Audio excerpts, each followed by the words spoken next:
Hello GGS 300 and welcome back to the 11th lab for this semester, actually the last lab that you're going to be having. So I'm sure some of you will be very happy about that.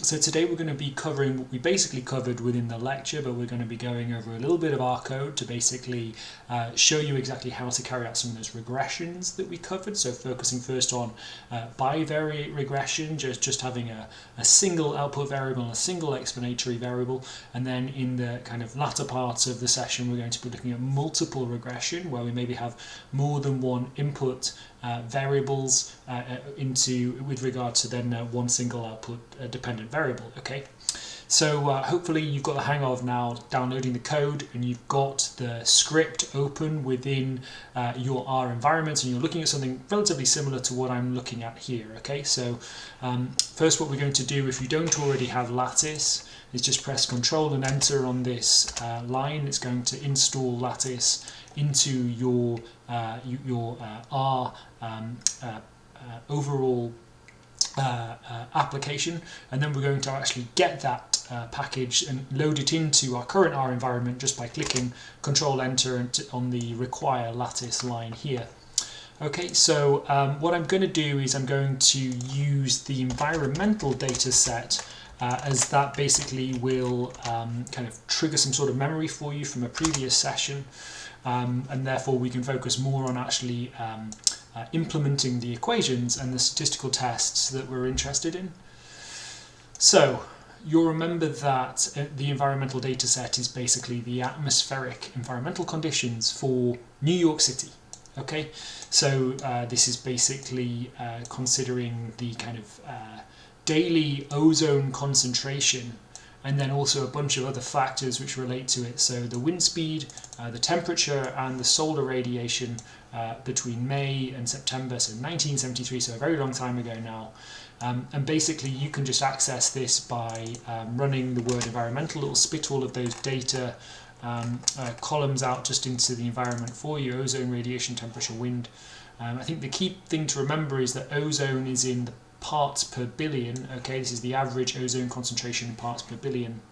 And then basically we also have that we're going to use here the temperature, which is in the maximum daily degrees Fahrenheit. Okay, and what I'm going to do now, you kind of have an understanding of the data set, is I'm going to put the ozone output metric as the dependent variable, which remember in the regression equation is the variable letter y, and that's going to go into the environment as the output variable that we want to try to understand.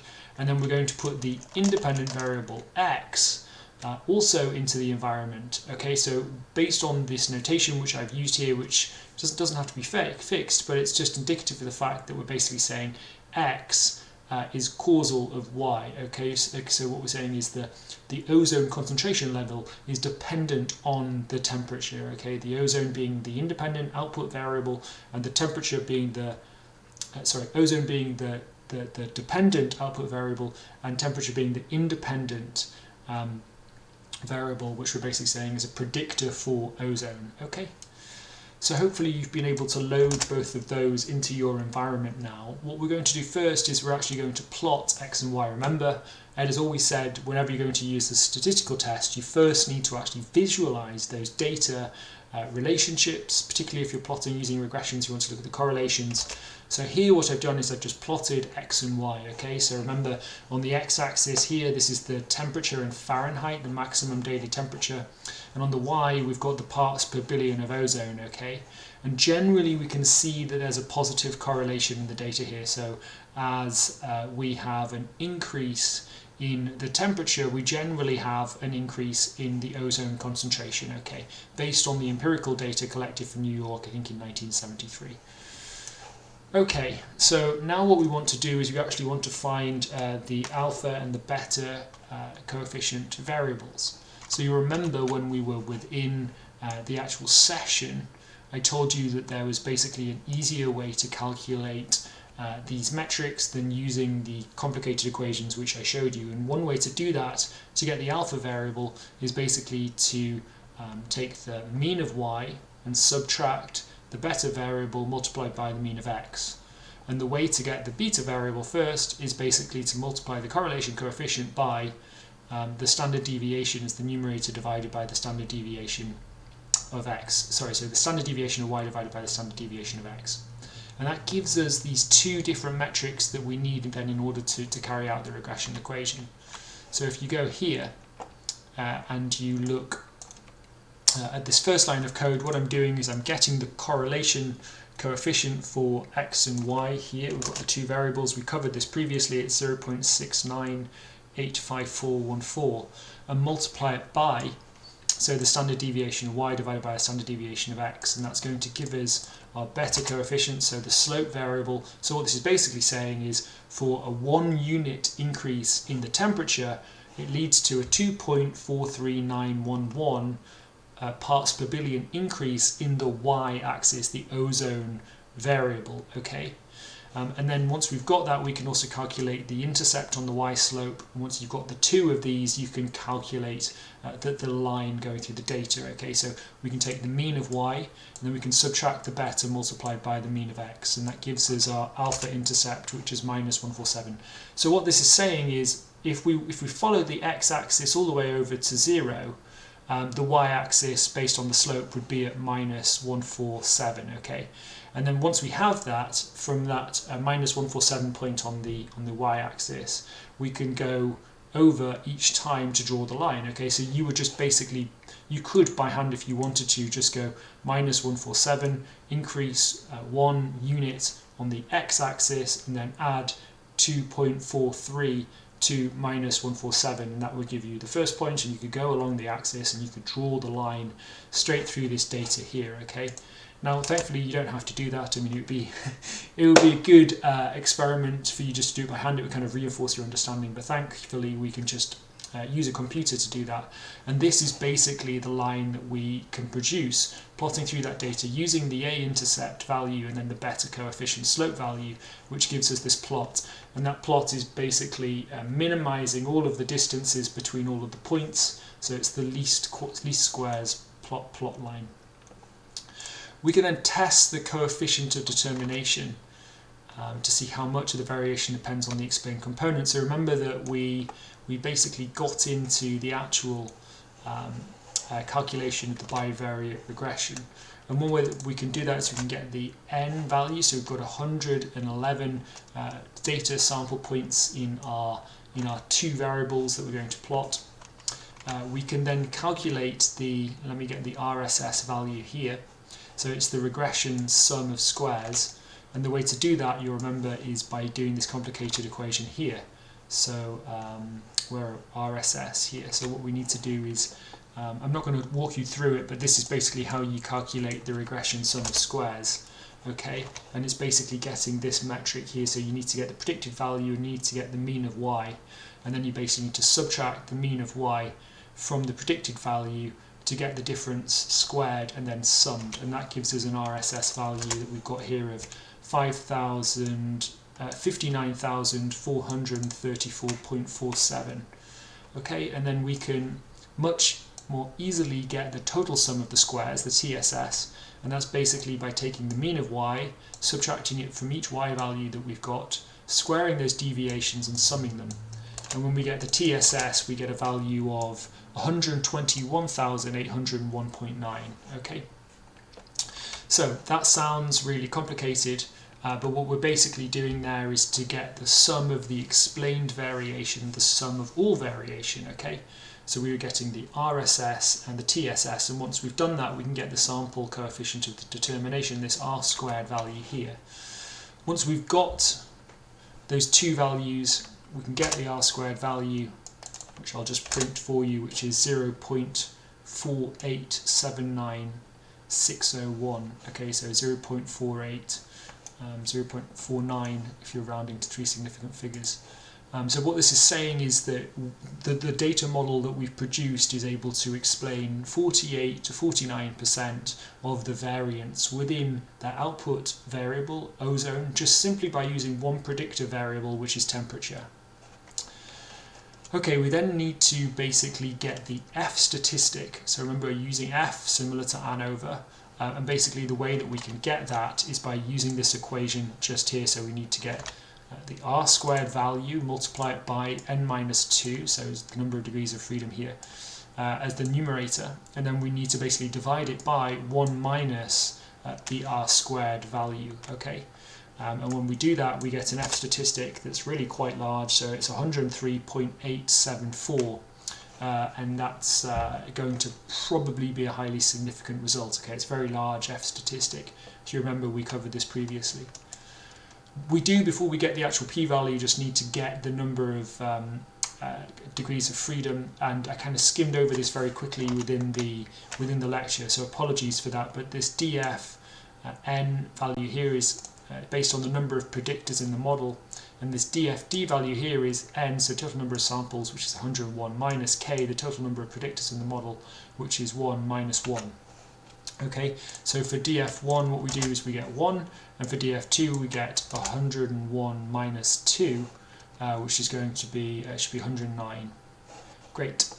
So now that we've got those, we can use the F, we can use the F distribution, and we can get the probability of the occurrence of this F statistic here. So we can give it to this PF function, and we can give it the F statistic of 103, and we give it the number of degrees of freedom for the explanatory variables and the parameters of the regression equation, indicate which part of the distribution we want, and then basically we can get the p-value, okay? So it's 1.5 to the minus 17, so it's highly significant.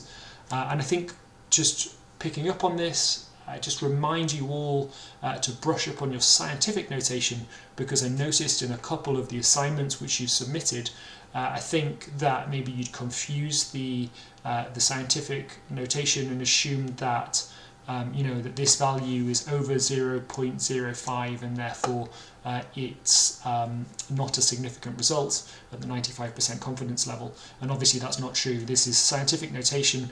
You're looking at this is just indicating the first part of the number, and then you need to look at the number of decimal places, which is minus 17, so obviously that's 0.000000, basically 16 zeros, and then 1, 5, 5, 2, 6, 7, 7, so it's highly significant, okay?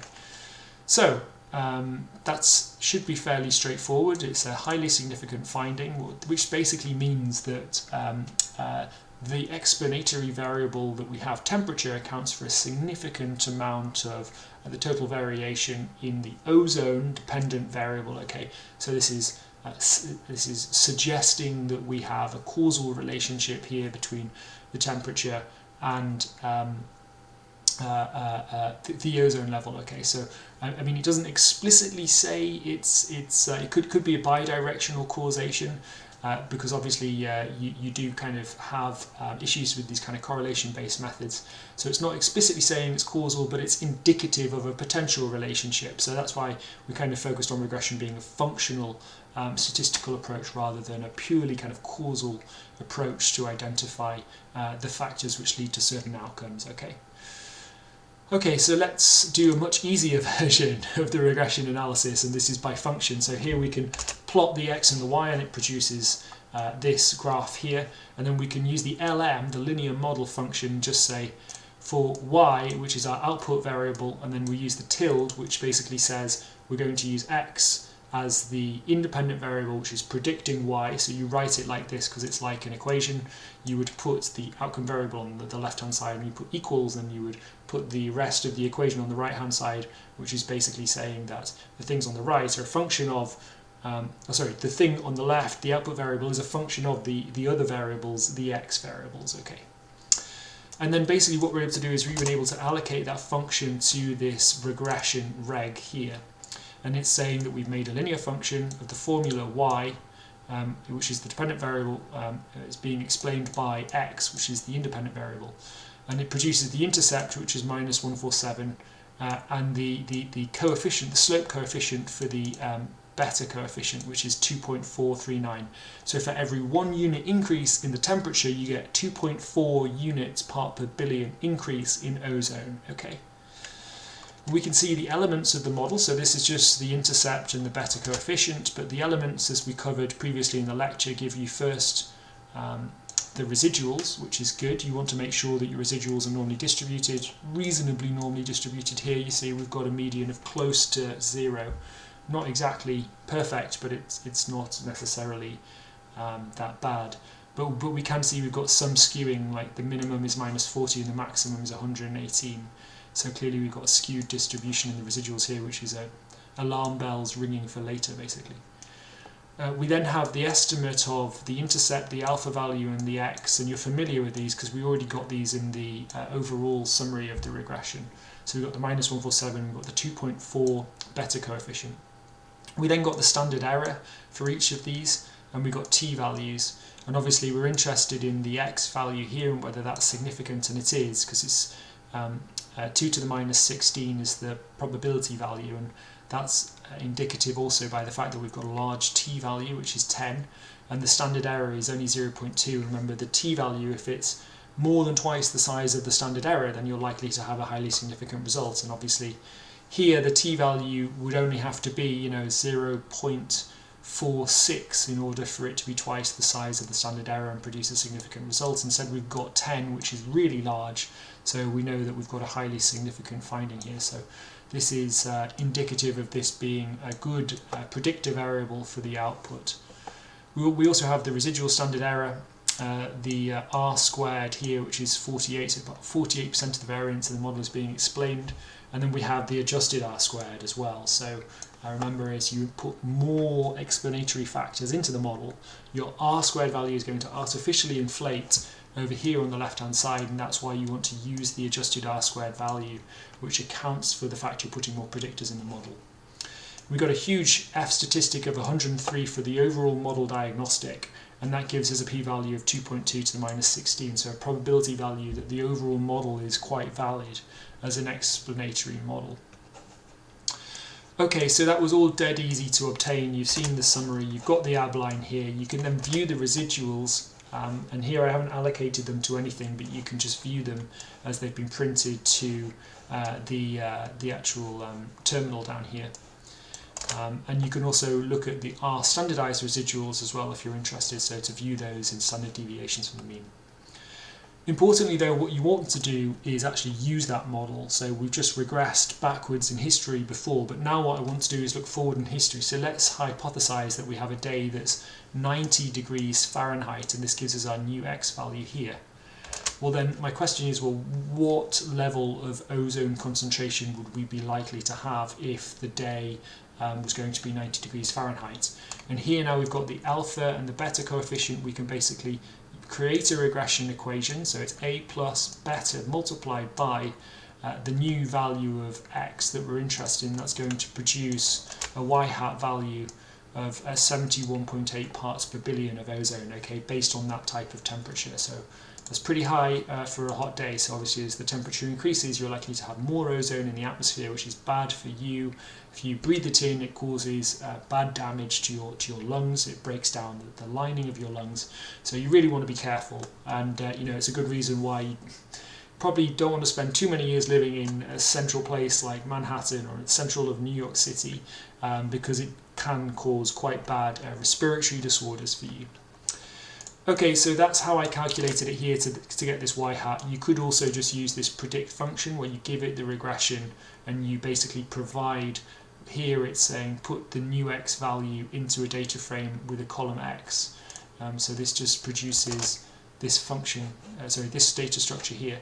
And then when you place it into the predict, it will literally predict the value that you've given it. Okay, so you could give it a huge data frame with lots of different values, or you could just create it as a data frame with a single value like you've done here. Okay, so we then need to look at the residuals just to check the model diagnostics. So remember, the residuals are the observed response minus the predicted response. Okay, and it shows us how much deviation we have from the regression line. So here, this point where we've got this really high point, this would be a really large residual. It would indicate that we're not managing to capture much explanation from this data point at all. Whereas these down here are much smaller, and therefore the residuals would be much smaller. Okay, so let's check those linearity, independence, and variance and normality assumptions required for the actual test. So we can plot the fitted values against the residual values here, and I think when I view these I'm slightly concerned that we don't have the type of kind of randomly distributed residuals that I was kind of hoping for. You know, really you want to see them like the kind of good example that I showed you in the lecture, where you had like nicely distributed data points across this plane. Instead, what we have is quite a bit of clustering here. So that kind of rings alarm bells that maybe we're not necessarily actually able to kind of meet this assumption that's required. And you can look at these also using the standard deviation. So anything over 2 standard deviations above or below this mean value for the residuals is going to potentially be alarm bells that you've got outliers. So if I drew a line across here, basically all of these 3 up here are definitely outliers. And I think we would be okay down here on the bottom axis. But the point is that we do have some outliers up here, and I'm not entirely sure why we have such spikes in the data. I think that what that means in these cases is we might have very high ozone, but the temperature is not that high. But there must be maybe other variables that we're not including in the model producing that potential output, and that's a kind of concern. Maybe we need to look at other variables that we could use. Okay. So we plotted the standardized residuals now. We can add an ab line here for the 0 point, and actually these are looking okay from this place here. So the standard error of the regression is representing the typical distance separating a point from the regression line that we've got here, and these are looking reasonably okay. Normality. So obviously this looks a bit kinky. We would want ideally a line going down the center, and all of our residuals basically aligning along that line.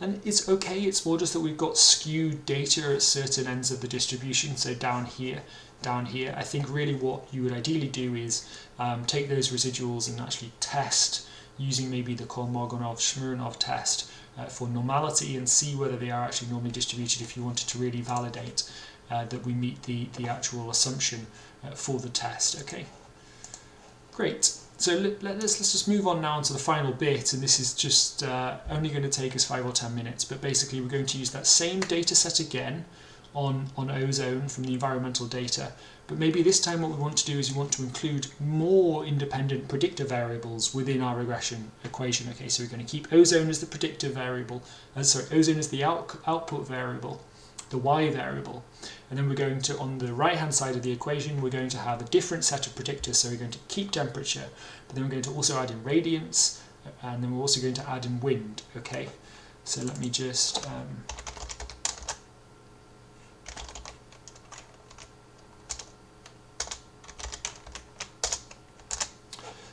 go here. So the radiation is basically the solar radiation in Langley's, and then the temperature is, well, we've got that already, that's degrees in Fahrenheit, maximum degrees in Fahrenheit, and then the wind is the average wind speed early on in the day in miles per hour.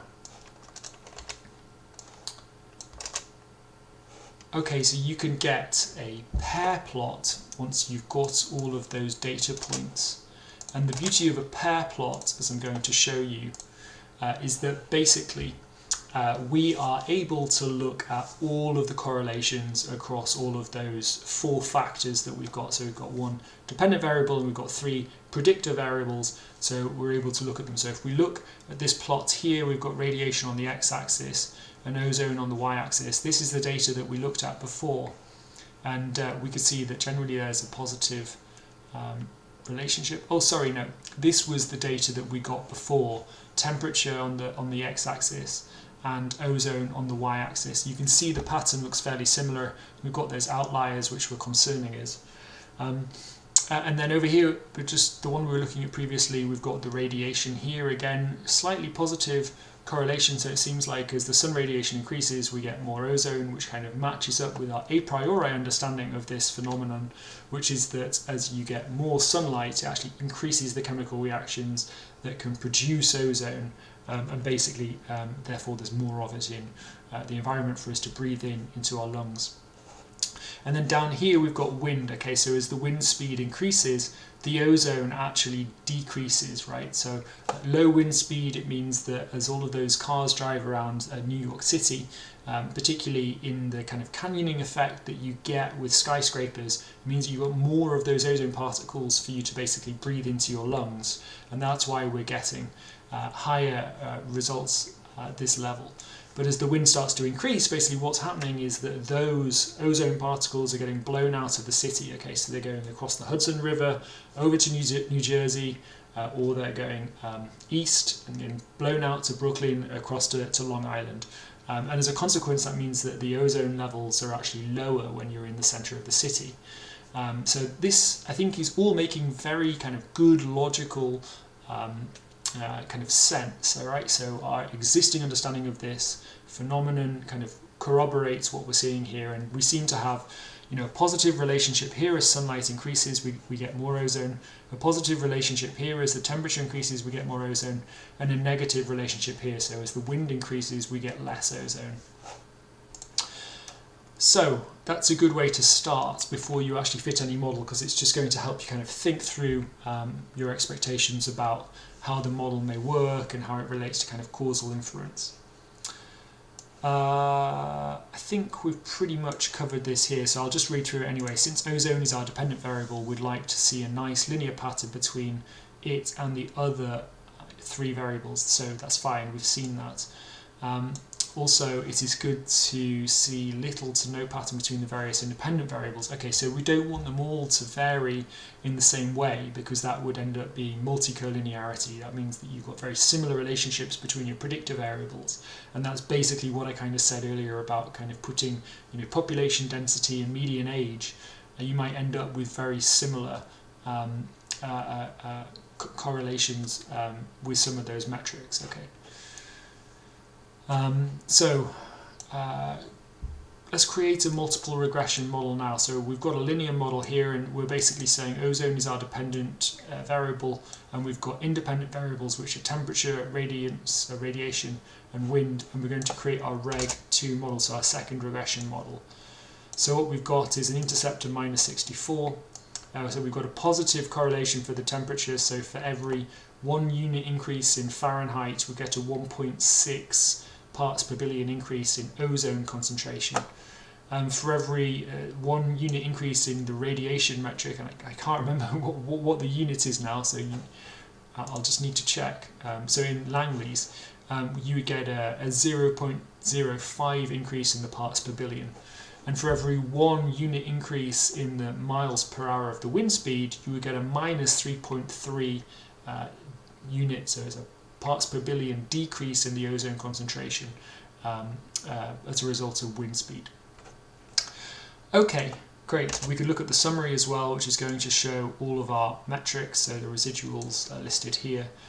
We've got significant result, highly significant result for temperature with that correlation coefficient. The radiation was only slightly significant, so it was reasonably significant, 0.01, so still well below the 0.05 level, but there is an element of potentially creating a type 1 error there. And then with the wind speed, we've got a highly significant result there. Okay, so it's a p-value of 1.45 to the -6. And overall, we've got an F statistic of 54, a p-value of 2.2 to the -16 for the model, so it's quite highly significant. And if you look at the adjusted R-squared value there, we're explaining about 59% of the data variance in ozone concentration as a result of these three metrics which we've used here. And that's a much greater improvement than the bivariate model that we covered previously within this session. Okay, so we can plot the residuals, and let me just go back. So we've got the standardized residuals here, and we've got the temperature here, and they look much better actually. Yeah, much better than last time. Yeah, again, much better distributed. This time plotting. So I think on the previous one we were plotting against temperature. On this one we're plotting against the radiation, very randomly distributed. This is good. And on the wind here, they look okay. We've got some outliers, definitely these ones here above these three up here above this point. but generally we've got a bit of a random spread. There's nothing too major going on there. So I think having introduced those additional variables into the model now, we're getting much more sensible residuals, which means we're hopefully explaining a lot more of that variance. We can also look at the fitted values. Again, slightly concerning that we've got a bit of heteroscedasticity here, because we've seen the variance seems to increase as we move over to this part of the fitted values, where it seems to be much smaller lower down. So that's slightly concerning for us. And then we can look at the normalized, we can look at the QQ plots, so we can basically look at the residuals and whether they're normally distributed or not. And I think a lot of these along the main part of the distribution look fairly normally distributed. We've just got a few outliers again as we move into the further parts of the distribution. Okay, fantastic. Thank you for tuning in today, and thank you for being such a fantastic group this term. You know, it's a shame I haven't been able to meet you in person, but I definitely enjoyed engaging with you on various email conversations and things like this. So do reach out to me in the future. Make sure you revise hard for the exams, and let me know if you've got any questions, and I will be happy to try and help you out with those. I think the only thing to say is that remember the regression assignment's gone live today, and it's going to be due in a week's time, which I think is going to be the 9th of December. And then I think, just to recap on the exam date, it was, I think it was the 14th of December that you need to have completed the actual exam by. Okay, so don't submit it after this because I won't be able to use that grade. Okay, great. Well, thank you very much for tuning in. It's really nice to see you all, and have a fantastic time, whatever you do as you move from GGS 300 and kind of progress your career at GMU and also out further in the wider world. Thank you very much. Goodbye.